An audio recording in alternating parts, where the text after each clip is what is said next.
अकबर बीरबल की कहानी। जैसा कि आप सभी जानते हैं, बीरबल एक महान बुद्धिमान महामंत्री थे जिसे अकबर बहुत पसंद करता था, जिसके कारण अन्य दरबारी बीरबल की इस ख्याति से जलते थे और नाना प्रकार के तरीके आजमाते थे जिससे बीरबल अकबर की नज़रों में गिर जाए, पर हर बार हार जाते थे। इस बार दरबारियों ने बीरबल को मारने की सोची, जिसके लिए महाराज के प्रिय नाई से बात की गई। नाई ने बीरबल को मारने के लिए अच्छी खासी मोटी रकम की मांग की, जिसे दरबारियों ने आसानी से मान लिया।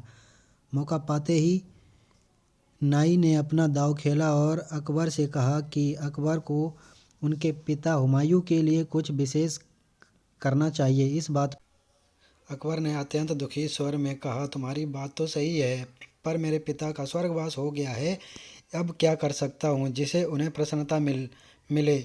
इस बात पर नाई ने कहा कि वह एक ऐसी विद्या जानता है जिसके जरिए किसी व्यक्ति को आपके पिता के पास भिजवाया जा सकता है, जो आपके पिता की इच्छा को पूछकर आपको बता सके। लेकिन यह व्यक्ति बुद्धिमान, सच्चा और क्षण और में उचित निर्णय ले सके, ऐसे गुण वाला होना चाहिए। यह सब गुण जानने के बाद अकबर को बीरबल का नाम ही सूझा और अकबर ने बीरबल को दरबार में आने का संदेश भेजा। दूसरे दिन अकबर ने बीरबल को पूरी बात बताई और कहा, बीरबल की एक समाधि बनाई जाएगी जिस पर मंत्र पढ़े जाएंगे, जिसके बाद बीरबल स्वर्ग जाकर हमारे पूर्वजों को समाचार पूछ कर आएंगे।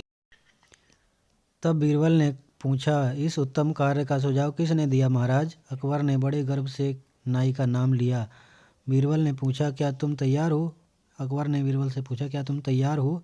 तब बीरबल ने कहा, महाराज मुझे कुछ दिनों का वक्त दें, मैं अपने घर की कुछ व्यवस्था करके जाना चाहता हूँ, क्योंकि धरती से स्वर्ग तक के सफ़र में बहुत वक्त बीत जाएगा। अकबर ने बीरबल को 1 महीने का वक्त दिया। 1 महीना बीता और कहे अनुसार बीरबल की समाधि बनाई गई, मंत्र पढ़े गए। उसके बाद बीरबल उस समाधि में सुला दिया गया। दरबारियों ने चैन की सांस ली और नाई को मुंह मांगी रकम दी गई। कुछ महीने बाद एक संदेशा आया, बीरबल स्वर्ग से पूर्वजों का संदेश लेकर आ गया है। यह सुनकर दरबारी और नाई डर गए। वे सभी दरबार पहुँचे। दरबार में बीरबल ने अकबर को समाचार दिए कि स्वर्ग में सभी कुशल हैं। तब अकबर ने पूछा कि वहाँ कोई कमी हो तो बताओ, उसे पूरा हम करेंगे। बीरबल ने कहा, हे महाराज, स्वर्ग में कोई नाई नहीं है।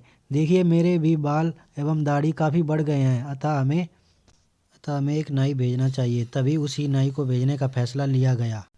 यह सुनकर नाई डर गया और उसने पूरा सच कह दिया, जिस पर अकबर ने नाई को और दरबारियों को सज़ा सुनाई। तब बीरबल ने सच बताया, क्षमा कीजिए महाराज, लेकिन इंसान मरने के बाद जहाँ जाता है वहाँ कोई जीवित व्यक्ति नहीं जा सकता है, इसलिए मुझे पता था कि यह एक षड्यंत्र है। मैंने आपसे 1 महीने का वक्त मांगा था। इस 1 महीने में मैंने एक समाधि के नीचे एक सुरंग बनाई और कई महीने तक छिपा रहा और अपने बाल एवं दाढ़ी बढ़ने का इंतज़ार किया, ताकि नाई को सबक सिखा सकूं। जो दूसरों के लिए गड्ढा खोदता है वो खुद उसी गड्ढे में गिरता है।